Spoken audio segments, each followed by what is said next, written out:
It's MasterChef. We're looking for a great amateur cook who can make it as a professional. Someone who can turn out exceptional food. Food is what I live and die for. I really want to win the competition. I really want to win MasterChef. This is one tough competition. Yes, I do think I can win. Whoever wins, it'll change their life. Cooking doesn't get tougher than this.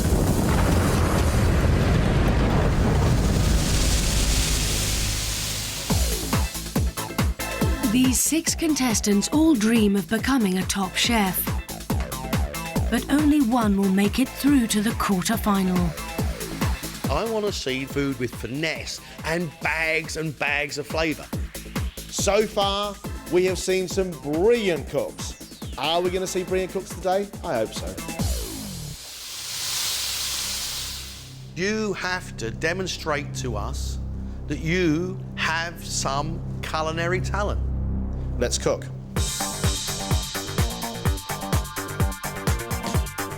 The contestants have 50 minutes to invent a dish and cook it from any of today's ingredients, which include fresh mackerel, fennel, rice, brown shrimp, rhubarb, green beans, vanilla pod, red chilli, and potatoes.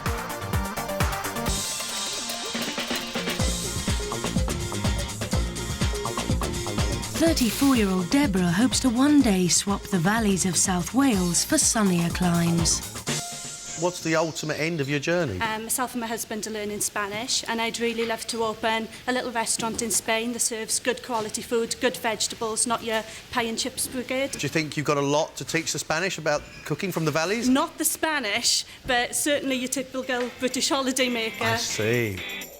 This is such a magnificent opportunity to really work on my cookery and to ultimately lead to my dream over in Spain. Stephen only took up cooking 4 years ago, and it's now an obsession. Food is my life. I mean, I think about food, I drive people nuts talking about food. It's just all I think about. I mean, everything else is sort of a hindrance. Why are you on MasterChef? I'm here because I'd love to get a job in a Michelin-star restaurant, working with guys who have Michelin stars. I'm really really start at the bottom and see whether I can achieve that goal. How good is this food today going to be? I'm not saying it's Michelin star, but it should be good enough to put me through, that's for sure. Research scientist Louise believes she has a culinary advantage. Having an interest in science makes me interested in all the scientific aspects of food, and ultimately, if you understand the food, you can make it taste a lot better. All those years of study and what you've always dreamed about is being a cook, is that right? It's all one and the same thing. Cooking is creating something and serving it to people to give them joy.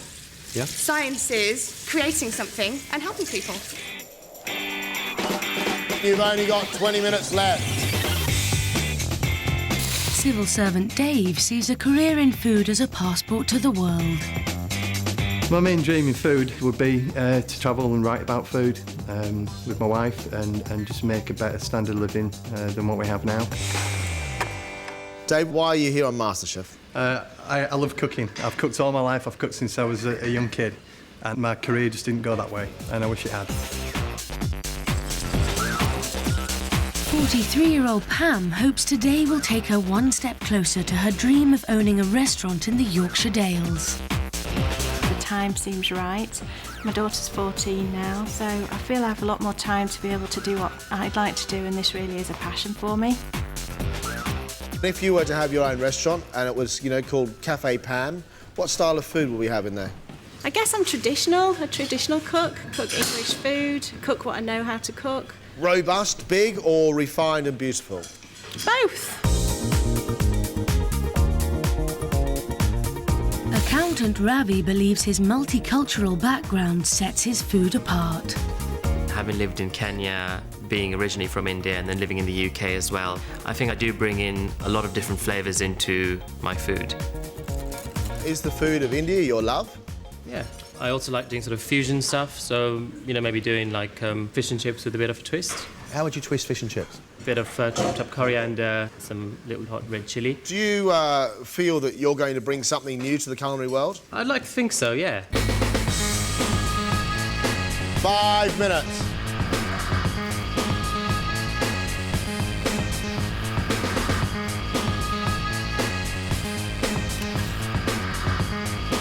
You only have 1 minute.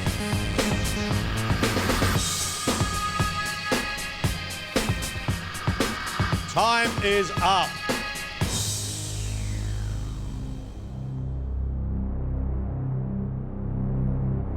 Deborah's dream of a life in the sun rests on her shrimp and pea pasta with white wine and chilli sauce. Really love the flavour of those shrimps and the white wine and the pasta and the peas. I like it, but I don't love it.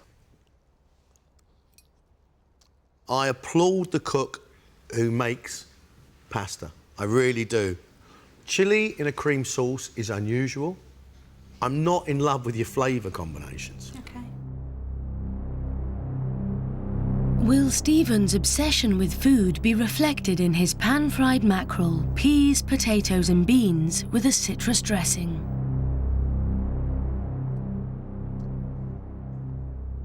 I think you have a very good dish here. Right. I think you've seasoned well. Yeah. I think your choice of ingredients is absolutely right.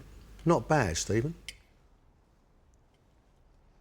I love the flavour of your rich, wonderful, oily mackerel against the sweet peas and the crunch of those beans. Now, young man, Michelin star you aim for.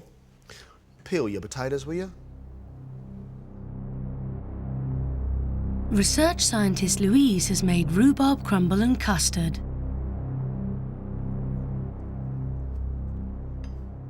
What brings that alive is the lovely vanilla in the custard. We've got a lovely crunchy top. I think it's very delicious. It is creamy, it is sharp, it is also sweet. That is a nicely flavoured, good textured crumble and custard. Is rhubarb crumble and custard good enough to get you a place in the next round? I really hope so. Ravi hopes his vanilla rice pudding with caramelised fennel will be good enough to get him through. I think you've made a very, very nice rice pudding. But I can't help thinking to myself, is the ability to make a good rice pudding enough for somebody to progress through MasterChef? See, I don't even think it's a very good rice pudding. For me, that is a milk pudding thickened with rice. And actually, I don't like it. Fair enough. British food lover Pam has cooked rhubarb upside-down cake with vanilla cream and a rhubarb compote. Stone the crows. I don't think I've tasted anything that good in such an early round for a very, very, very long time. Your sponge is delightfully light. Your cream is packed full of vanilla. I'm really impressed. Thank you. Great flavours in equal amounts. The heat and the warmth, that lovely bit of ginger at the back. Yeah, it's very, very good indeed. Glad you like it. Wannabe food writer Dave has pinned his hopes on rhubarb crumble and custard with caramelised rhubarb. The underlying flavour is burnt rhubarb and sugar. Yeah. You do have sweetness and sourness in the rhubarb. I think your custard is packed full of vanilla. It's not bad, Dave. What you've got to hope is not bad is good enough today to get you through. Absolutely. This is going to be hard to lose 3 of you. We'll call you back in as soon as we've made a decision.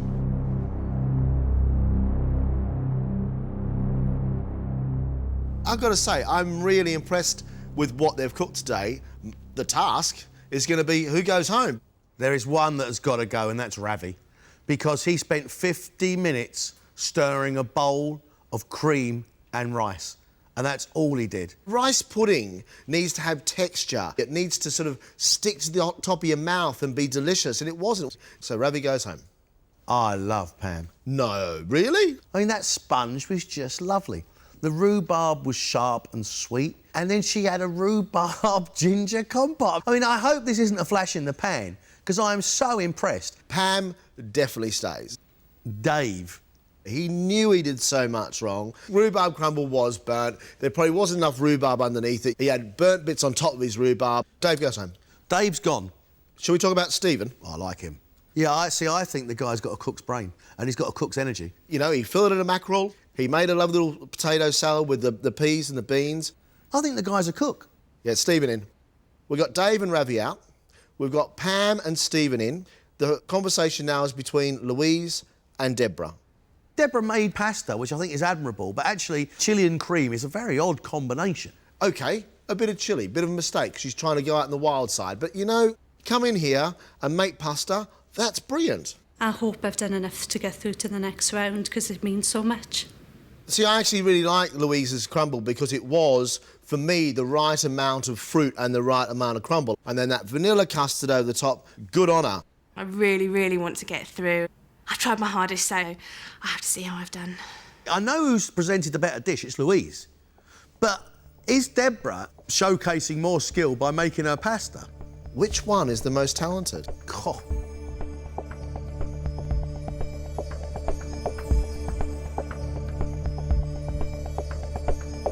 Good standard today, but unfortunately we can only keep 3 of you. Pam, you're cooking tomorrow. Well done. Ravi and Dave, sorry, gentlemen, you're leaving us. Thank you very much. Thank you. Stephen, you're staying with us. Well done. Wicked. So, Deborah or Louise?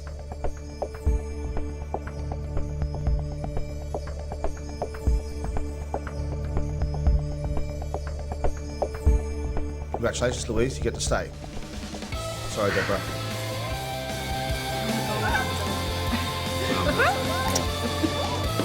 Happy days. No, I didn't expect to get through, but I'm really, really pleased that I have, and I'm going to try as hard as I can to stay in the competition. I feel fantastic about it. The only thing is I've got now a lot to live up to. It's always been my dream to actually work in the kitchen, so I can't wait to do it tomorrow. These guys all say they want to be professionals, they want to change their career. Well, let's see how they feel when they come out of their first busy, hot service.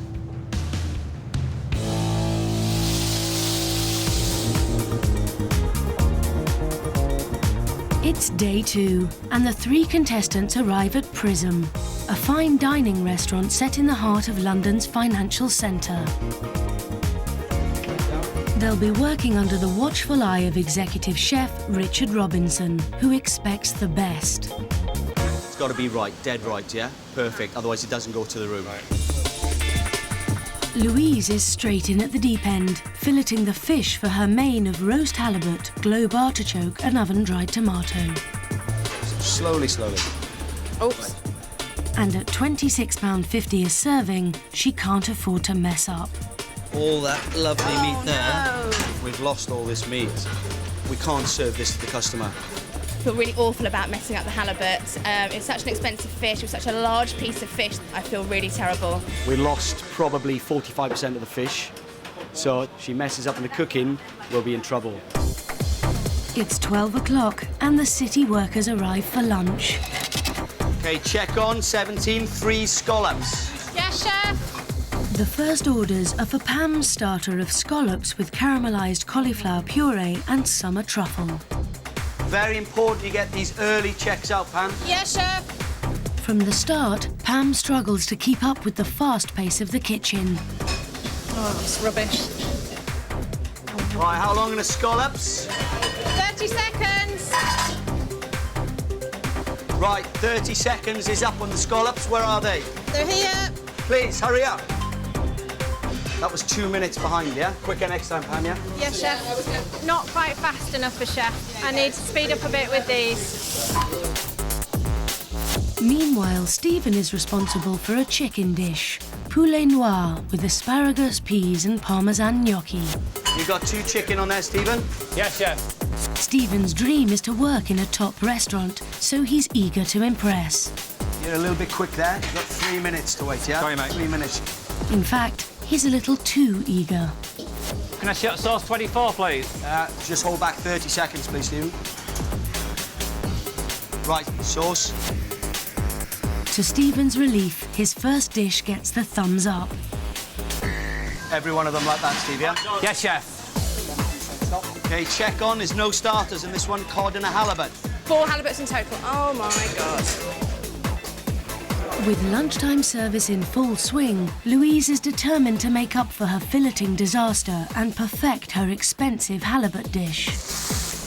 Louise, that fish is extremely overcooked. Yep. We cannot afford to overcook any more fish. Golden chef. brown. But in an effort to impress Chef, disaster strikes. Sorry, chef, I burnt my hand. I can't do this sauce. It's a nightmare because I can't touch anything hot now. I can't plate up. I don't think I've ever been more frustrated in my whole life. She has no option but to bow out of service. I really enjoyed this morning. And I was hoping to do really well this afternoon. I've just let myself down, unfortunately. With the restaurant packed, lunchtime service must continue. Check on 3 scallops. Check on 4 scallops. But a flustered Pam is now juggling multiple orders. We're 2 minutes behind. If we carry on like this, we'll be in the Let's get them out quickly, please. Whoa. Oh, God. Let's go, Pam. Think they don't know, Pam. Pam's got so far behind, 2 other chefs have to come to her rescue to get the scallops to the pass. Scallop, chef. Better. I wouldn't say it was absolute perfection, but certainly an improvement. On the other side of the kitchen, Stephen remains focused. Steve, table 24, how long on that? 5 minutes. Producing first-rate dishes. Number 24 away. Thank you, Stephen. Excellent, mate. Good cooking, good timing. So after a tough 2 hours service, what does Executive Chef Richard think of our 3 amateurs? Louise struggled with the fish, and it was a bit of a pity she burnt her hand, and we had to take her out early. Although I think if she'd stayed through service, she would have probably found it very tough. Pam, the cooking and the scallops was good, although she was always 2 or 3 minutes behind, so she struggled with the speed of the service. I don't think I kept up to the pace as good as I should have done. Obviously, I need a lot more practice at that. Stephen was certainly the one that stood out for me. The timing was great, cooking was great, understood the service, couldn't fault him. One of the best things I've ever done. Honestly, I loved it that much. I wish I could finish off a chef. If he keeps at it, he'd make a chef of himself. So I'd, maybe employ him in the future. For Pam and Stephen, it's back to MasterChef HQ, where Louise rejoins them to cook their own menus. Your 2 courses, 1 hour to cook them in, and only 1 quarterfinal place. Let's cook.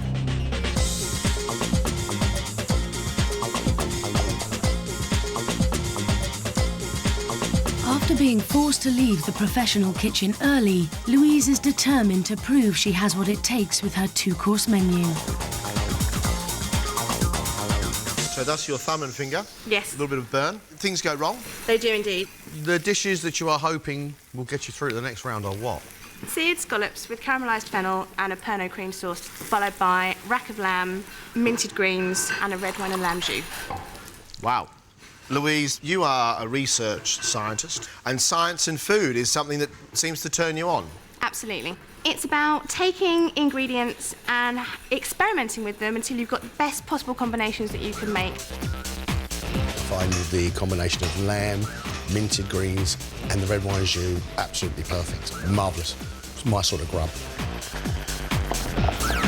Yesterday, British food enthusiast Pam shone in the Invention test with her upside-down cake. Can she repeat that success today? We know this dream of yours, Pam. You want to open up this cafe in the Dales. Yep. The buzz of the kitchen today, is that going to be like the buzz of your kitchen? The kitchen will be quieter because obviously there won't be as many chefs around, but it will certainly have a buzz because we'll want to get it right and do it right every time. Today you've got to get your 2 dishes right. What are those 2 dishes? Smoked haddock risotto. I am also doing a mango and lime mousse in a ginger snap basket with some orange and mint sauce. Wow, that's a very, very adventurous pudding. I hope it works. The idea of the dessert, I like it. Mango and lime basket, which is great. I can't wait to get my spoon into that one. Guys, 20 minutes left.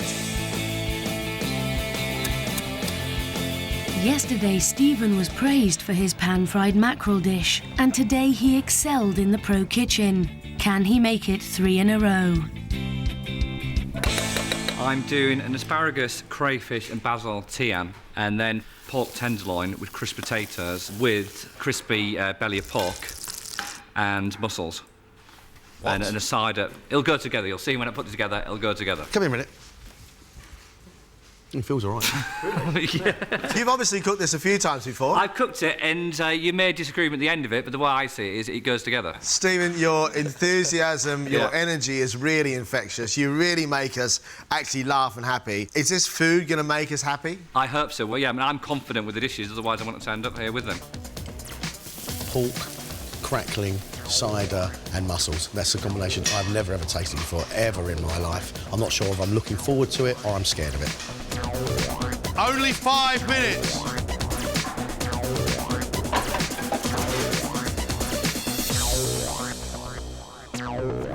One minute.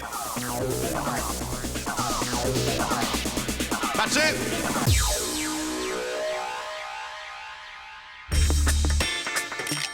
Pam's hopes of a quarter-final place rest on a smoked haddock risotto starter served with roast cherry tomatoes and buttered beans, followed by mango and lime mousse in a ginger snap basket. I like the richness of your risotto and then the smoked haddock, but I want you to be braver. If you love that risotto, serve the risotto. Get rid of the 2 veg and just stay with what is your main attraction. It's creamy, it's smooth, and it's cooked very well. But I don't understand why I've got an injection of sweet tomato in there as well. Should we move? If this tastes as good as it looks, it's well worth a trip over the Dales.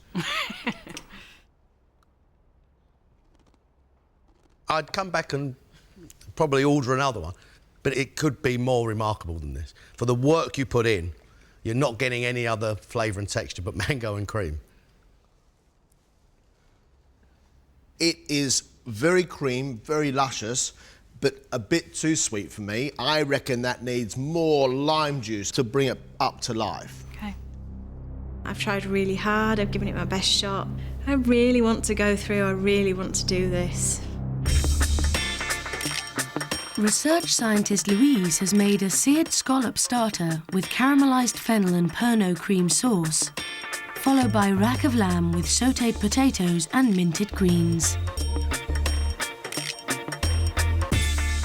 I think your Pernod sauce with that scallop is really, really delicious. Thanks. And then suddenly you get whacking of this juice that's coming out of the fennel all the time and just filling your mouth with more and more aniseed, and it's just a little bit overpowering. You do have the balance of that sauce, absolutely right. I think the fennel inside it is a slight mistake. Okay. To lamb?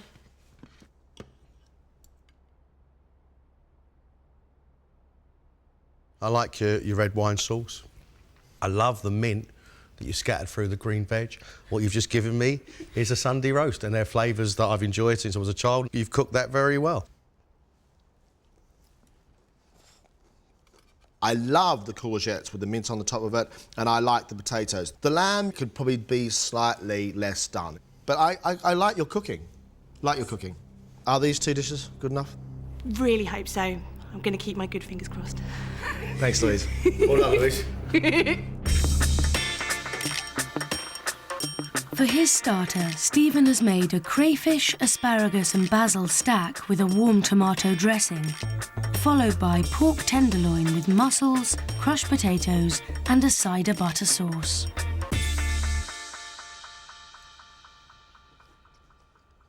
Wow, they are powerful flavours. Right. I don't usually agree with the idea of asparagus mixed through things like salads, but actually the richness of that tomato, the saltiness of those crayfish, it needs the strength of that asparagus to actually make it work. It's actually quite exciting. I quite like the crunch of the asparagus with the fish. Yeah. But I find that tomato too rich and too sweet.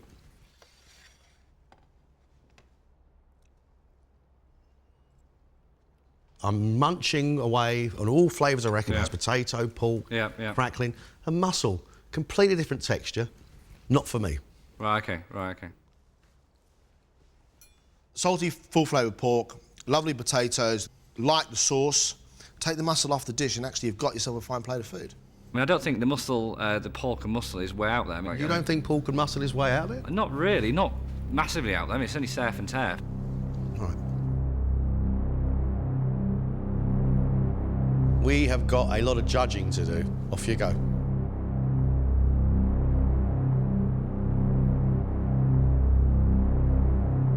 Today, some really exciting cooking, but you know, I'm not convinced by Pam's style. I thought it was going to be a lot more, I suppose, not homely, but earthy, and that's not what we got at all. I really liked Pam's risotto. I thought it was great flavours. Sweet peas, smokiness of the fish, but I didn't understand at all the sweet tomato in there. I think mango and cream, it's a nice combination, but it's only nice. We need more than nice. Yeah, I was disappointed that Greg thought that the mousse was unremarkable. I think Pam cooked better yesterday than she did today with her own food. Pam goes home, we discuss Stephen and Louise. My vote would go to Louise. She obviously understands the technical side. She's obviously got a decent palate. Cooked scallops, very, very nice Pernod sauce. And then she basically did us a roast dinner. Roast potatoes, lamb, red wine sauce. She is a safe, sure bet.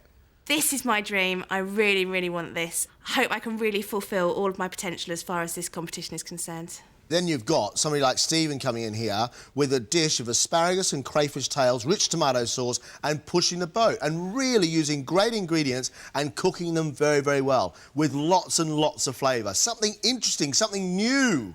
I have to question that fella's palate. He doesn't think he's that far out there. But let me tell you, mussels and pork, it's out there. It's about as out there as it gets. I mean, you're out there, the door's locked, you can't get back in again. I'm enjoying it so much, I just want it to carry on. And yeah, I don't want it to end here, so we'll just we'll see what happens.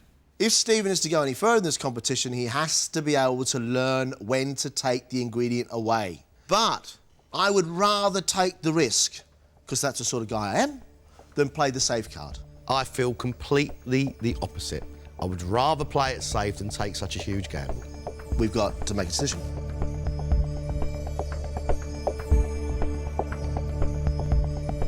We've only got one place. The person going through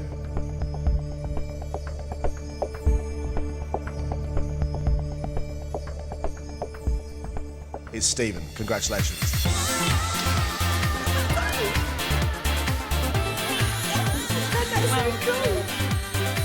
The fact that I managed to severely injure myself within minutes as walking into the kitchen probably suggests I'm better staying in the lab. Oh, I've gained absolutely loads from the experience, and what it has done is absolutely confirm that this is what I want to do. I'm feeling brilliant, fantastic. I'm absolutely as happy as Larry. I'm feeling so good. Now I'm a little bit step closer, but I'm miles away from the final, and that's where I want to be. I'm loving it. Stephen will be back for the quarter-final, where he'll face 3 other exceptional cooks.